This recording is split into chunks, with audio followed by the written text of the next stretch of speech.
And this is why the Chiefs are working with the devil. And send. Oh shoot, is this thing on?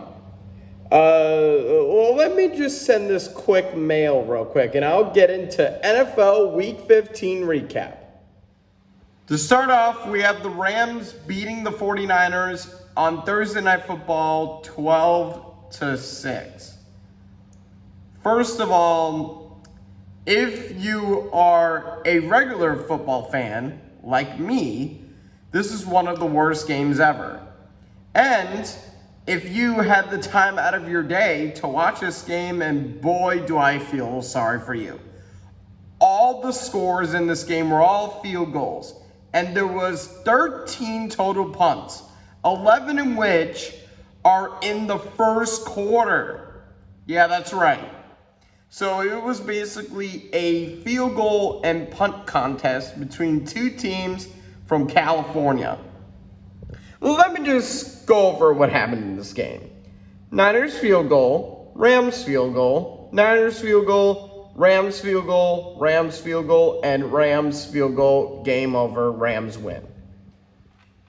So yeah, the Niners are garbage and the Rams are slightly less garbage. So yeah, next.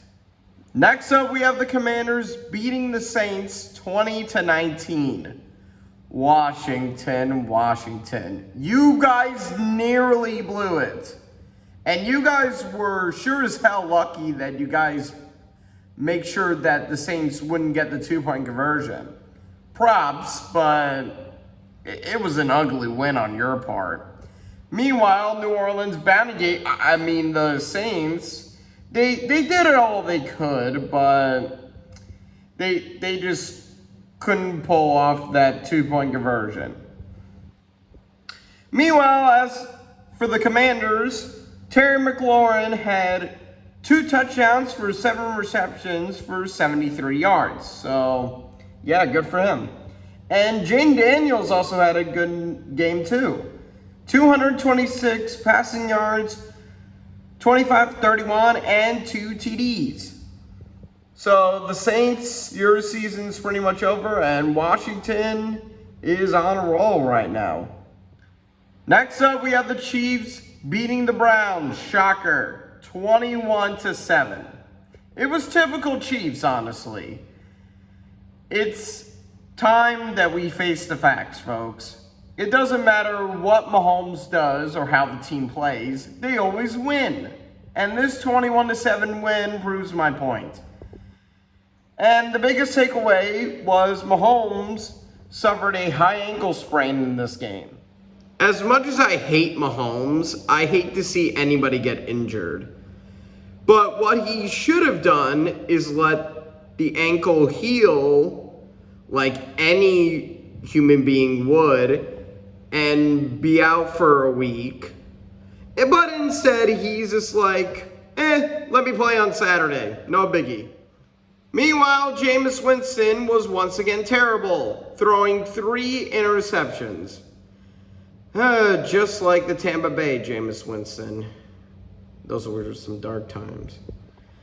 And as of this video recording, he is not going to be playing against Cincinnati next week, and he is going to be benched for Dorian Thompson-Robinson, even though I doubt he's going to play really good. But yeah, there's not much I can say about this game. I guess the biggest moment in this game was Jerome Ford's 62-yard touchdown run, but that didn't mean much in the big picture. They were down like 21-0. But still impressive nonetheless. But let's just face the facts, folks. The Chiefs are going to win the Super Bowl again, and the score is going to be like 17-16 or something. Because that's how Chiefs games go. God, I hate these guys so much. Next up, we have the Bengals beating the Titans 37-27. As a Bengals fan like myself, I am beyond happy that we won, and we're somehow still have a chance to make the playoffs. And yes, I am as shocked as you are. And there were a lot of big moments that happened in this game. Geno Stone had a pick six. It was 39 yards. Jordan Battle dropped on what would have been another pick six. I mean, just look at this. Look at this. He dropped the ball before he got to the goal line. I know he's young and I'm cutting him some slack, but dude, come on. You can't be doing that. T. Higgins also had a 38-yard touchdown, and Sam Hubbard also scored a touchdown. Man, I haven't seen Sam Hubbard score a touchdown since that wild card game against the Ravens. That was something special. And also, Chase Brown had not one, but 2 touchdowns in this game. And I am happy that he is our RB1. The dude is incredible. And he's underrated. Meanwhile, the Titans, they tried to do all that they could, but the Bengals still managed to win the game. But Tennessee, good game nonetheless. Next up, we have the Texans beating the Dolphins 20-12. Miami, what are you doing?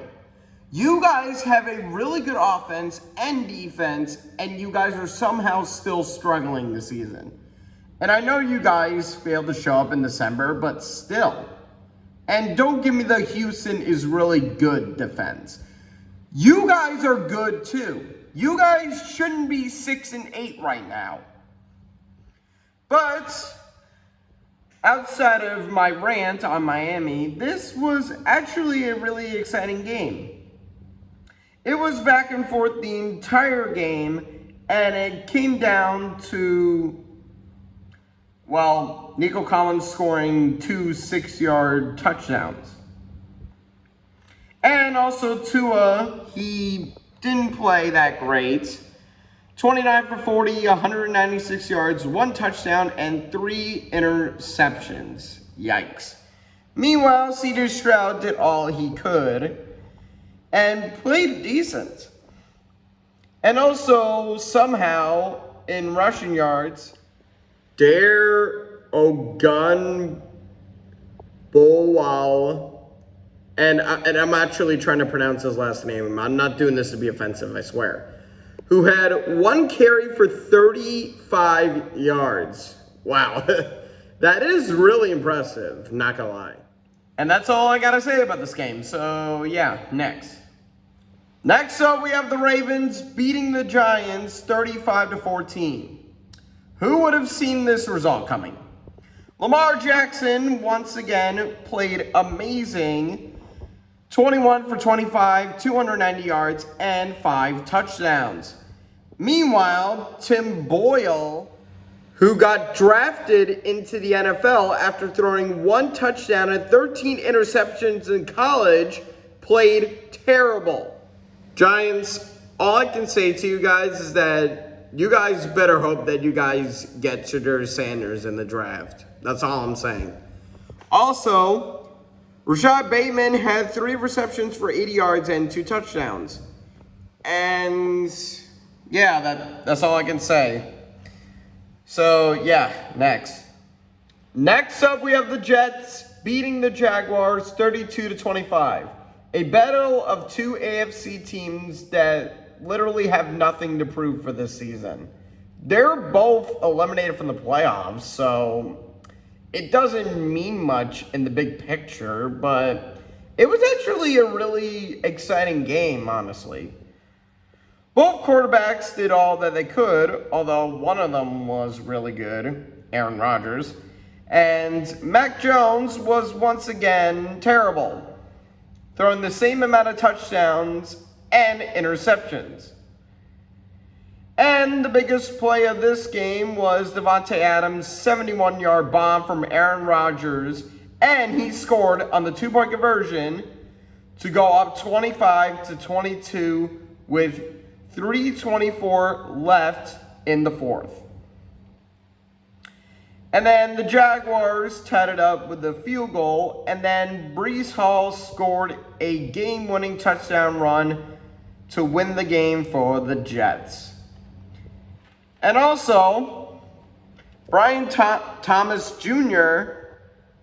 had 10 receptions for 105 yards and 2 touchdowns. And I'm telling you, that dude has a really bright future in the league.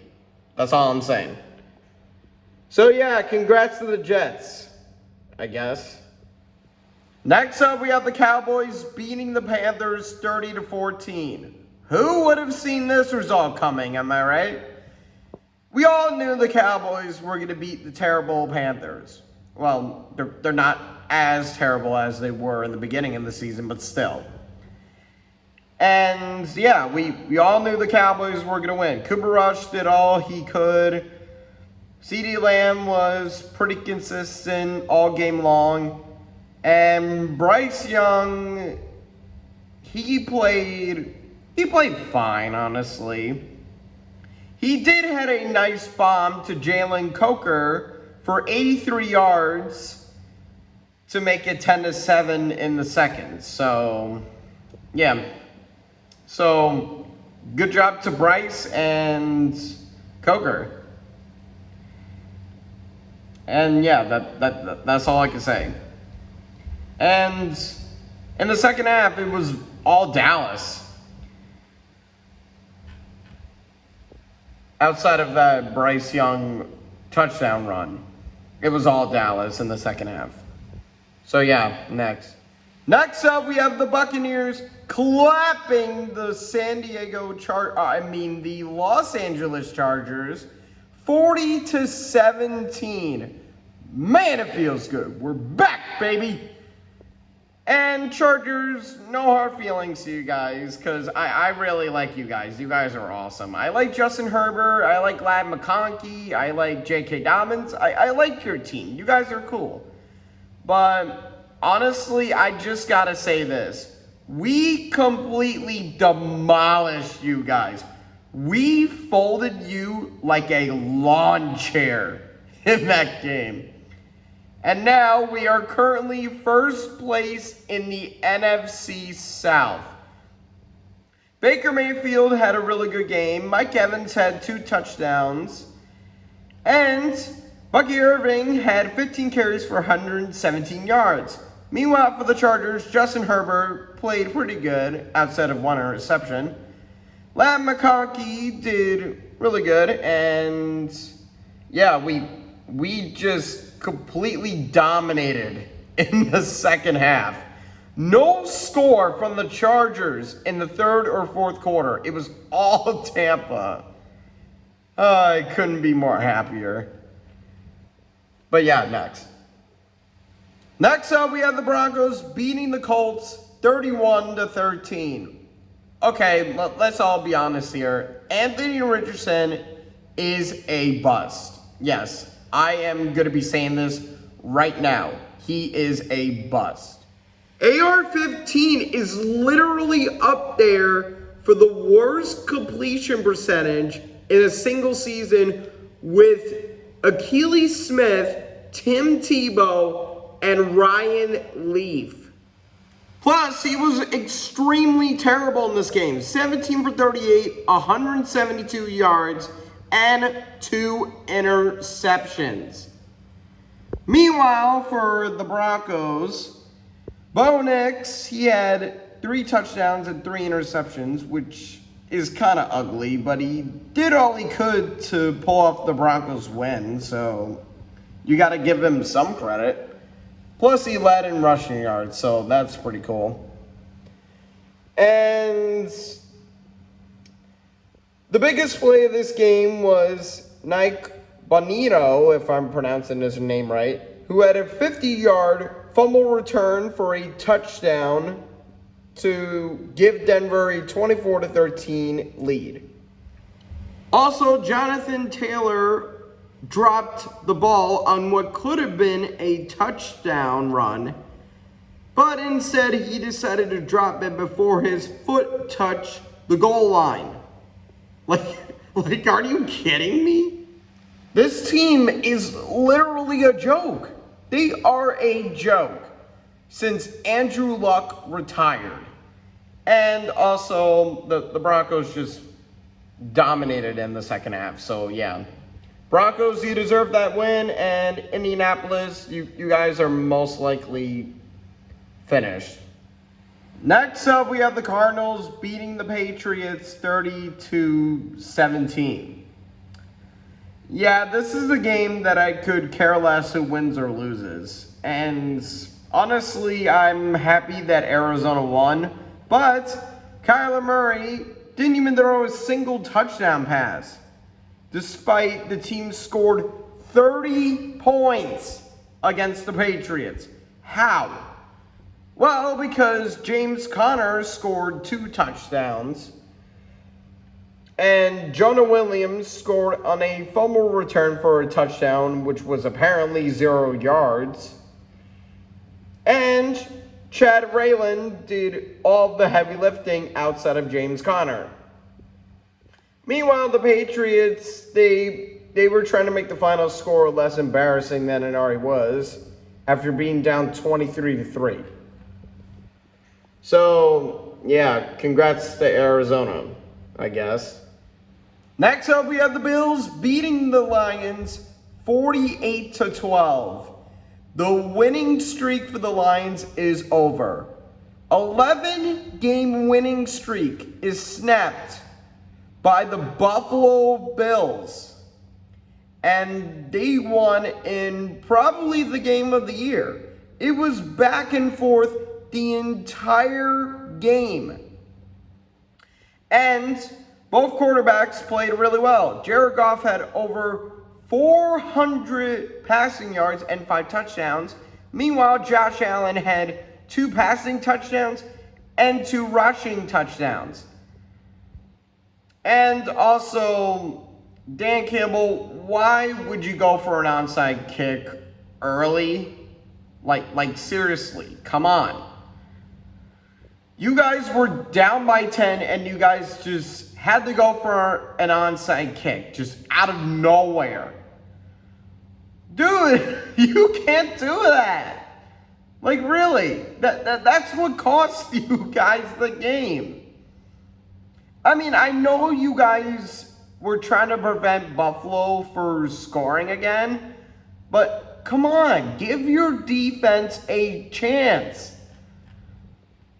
But yeah, good game by both teams, and yeah, that's all I can say. Next up, we have the Eagles beating the Steelers 27-13. I mean, I don't have anything to say about this game. We all knew the Eagles were going to win. We all know the Steelers were going to lose because they're frauds. But yeah, the Eagles did all they could to take down the Steelers, and Jalen Hurts played really well, so yeah, what else is there to say? Anyways, next up, we have the Packers beating the Seahawks 30-13. Good for the Packers, honestly. And the Seahawks, they had a really frustrating game. I believe Geno Smith got injured in this game, and he got replaced by Sam Howell, who pretty much didn't even do anything. And yeah, that's all I can say. And shout out to Romeo Doubs for scoring 2 touchdowns. So yeah, next up, we have the Vikings beating the Bears 30-12. Honestly, who was shocked about this result? Who would have seen this coming? The Vikings beating a terrible Bears team. Seriously, who was shocked by this? Anyways, the Vikings, they played amazing, and the Bears decided to finally do something in the second half, but it was too late. The Vikings already delivered justice. And they are now in the race to win the NFC North along with the Lions. So this should be interesting when the regular season's over. And finally, we have the Falcons beating the Raiders on Monday Night Football 15-9. This was a really boring game. And the biggest takeaway of this game was this is Kirk Cousins, probably his last game starting, because he didn't play that great. Less than 120 yards, 1 touchdown, and 1 interception. And he took a lot of sacks. And he is being benched for rookie Michael Penix Jr. And this isn't the first time that the Falcons have drafted a quarterback who is left-handed and his first name is Michael. Also, Desmond Ridder was garbage. What a shocker. And yeah, there wasn't any big takeaways from this game, honestly. We all knew the Falcons were going to win this game, and yeah, that's all I can say. So, yeah, that's going to be it, and I'll see you guys next week.